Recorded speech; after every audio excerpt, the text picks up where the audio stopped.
Stock x ray आज हम बात करेंगे एक ऐसे शेयर की जिसमें कि काफ़ी दर्शक डेली सवाल भी पूछते हैं और काफ़ी दर्शक फंसे हुए भी हैं। पीपीएल फार्मा, पिरामल फार्मा, ये इस कंपनी पर काफ़ी कुछ ब्रोकरेज हाउसेस के अपग्रेड्स आए थे। रिजल्ट्स भी कंपनी के काफ़ी शानदार देखने के लिए मिले।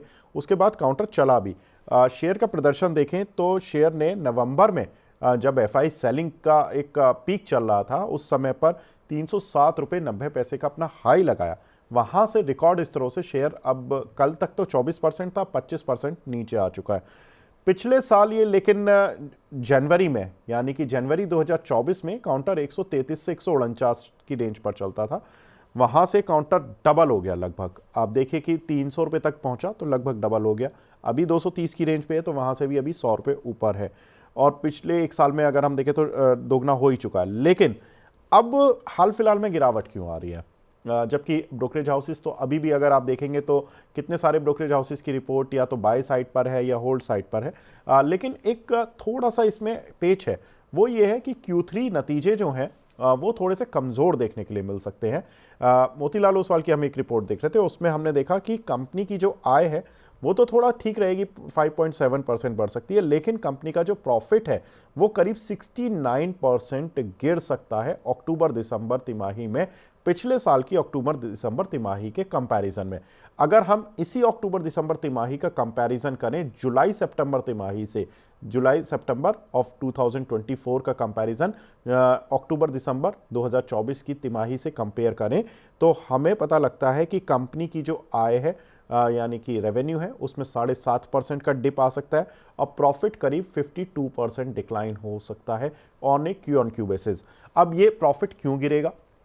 उसके पीछे एक वजह है, ये एक वन टाइम कॉस्ट की वजह से गिर रहा है, जो कि एस्टिमेट किया जा रहा है कि इनका एक सीजीएच कारोबार है जिसमें कंपनी ने एक बड़ी स्पेंडिंग की है, जिसका जो इफेक्ट होगा वो इस क्वार्टर में कंपनी के खर्चे में बढ़ जाएगा। खर्चा बढ़ेगा तो कंपनी का जो प्रॉफिट है वो थोड़ा सा कम होता हुआ दिखाई देगा, मार्जिन्स कम होते हुए दिखाई देंगे।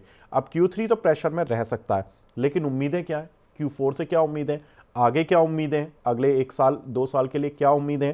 तो Q4 में कंपनी फिर रिवाइव करेगी और कंपनी के जो रेवेन्यूज़ हैं वो करीब 10% और मुनाफा करीब 181% तक बढ़ेगा YOY बेसिस पर, और Q-on-Q बेसिस पर भी अच्छा खासा मुनाफा बढ़ जाएगा। तो ये जो Q4 होगा, जनवरी मार्च क्वार्टर के जब रिजल्ट्स आएंगे अप्रैल मई में, तब ये जो इसके नतीजे होंगे वो काफ़ी अच्छे देखने के लिए मिल सकते हैं, ऐसे रिसर्च हाउसेस के एस्टिमेट्स हैं।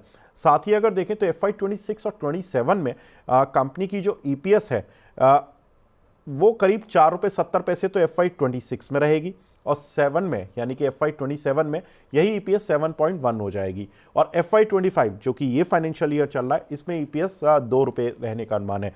यानी कि इस साल के मुकाबले करीब 2 से ढाई गुना EPS तो इनकी नेक्स्ट ईयर हो जाएगी, और उसके भी नेक्स्ट ईयर FY27 में इनकी जो EPS है उसमें करीब करीब 40 से 50% का जंप आपको दिखाई दे सकता है। तो एक ऐसा काउंटर जिसका Q3 वीक है, Q4 अच्छा है और उसका नेक्स्ट पूरा फाइनेंशियल ईयर अच्छा रह सकता है और उसका नेक्स्ट फाइनेंशियल ईयर भी अच्छा रह सकता है। लवलेश सर, पूरा एक फ्लो तो बन गया है, लेकिन ये जो Q3 की मार है इस काउंटर पर, जो कि रिजल्ट्स में वन टाइम एक्सपेंस की वजह से झेलनी पड़ सकती है और उसका एक इंपैक्ट भी देख रहे हैं, 25% ऑलरेडी काउंटर नीचे आ चुका है। इसको कैसे ट्रेड करें और इन्वेस्टर कम्युनिटी इसको कैसे अपने इन्वेस्टमेंट पोर्टफोलियो में तैयार करे कि किस तरह से उनको अपनी स्ट्रैटेजी बनानी चाहिए? ये ऑब्वियसली देखिए, दो बात है। पहली बात तो कंपनी जो है क्रिटिकल केयर में भी है, कंज्यूमर प्रोडक्ट्स में भी है, और वर्टिकल्स इनके काफी कुछ अच्छे हैं। जहां तक कि आपने सीजीएच क्रिटिकल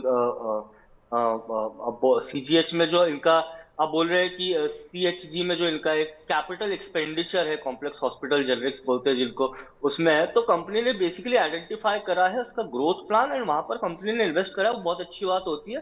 स्पेसिफिकली जब भी आप एक कंपनी जो आप रिवाइव या फिर अपट्रेंड में हो रही है देख रहे हैं, जिसमें हम इन्वेस्ट कर रहे हैं, वो ऑब्वियसली कैपिटल एक्सपेंडिचर करती ही है। और दूसरी बात, अर्निंग्स पॉजिटिव रहती है, कंपनी की अर्निंग्स पॉजिटिव ही रही है। ऑब्वियसली वन टाइम एक ब्लिप बोल सकते हैं, वन टाइम इफेक्ट है। आपने जैसे नंबर्स बताया, कंपनी का परफॉर्मेंस अच्छा ही रहा है। सितंबर से अगर देखें तो सितंबर 2023 से सितंबर 2024 में देखें तो इनका नेट प्रॉफिट काफी अच्छा रहा है। तो ये ब्लिप जो आता है दैट इज फाइन, क्योंकि कंपनी कैपिटल एक्सपेंडिचर कर रही है और ऑब्वियसली रिपोर्ट्स भी वही स्टेट कर रहे हैं कि इस तिमाही का जो अभी एक्सपेक्ट कर रहे हैं लास्ट का कि थोड़ा सा ब्लिप आएगा, उसके बाद ग्रोथ वापस से ऑन ट्रैक हो जाएगा। तो मुझे लगता है पीपीएल फार्मा अच्छा है स्टॉक। ऊपर में एक बार इसमें फॉल्स ब्रेकआउट हुए, ऊपर में एक बार स्टॉक 307 आपने बोला, मुझे लगता है कि 260 270 का एक ऐसा जोन था जहां पर स्टॉक ने काफी कुछ बार बार टेस्ट कराया और वहां से नीचे आया है।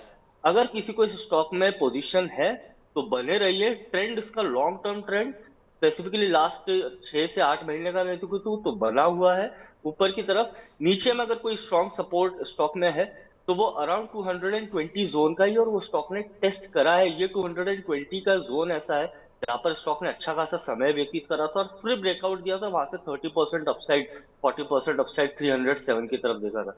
तो आप बने रहिए। मुझे लगता है स्टॉक में एक बॉटम 210 215 के आसपास बन चुका है। वापस से हमको इसमें तेजी देखने को मिलेगी और स्टॉक वापस से 252 और 270 अगर क्रॉस करता है तो फिर से नए ऑल टाइम हाई की तरफ जाएगा।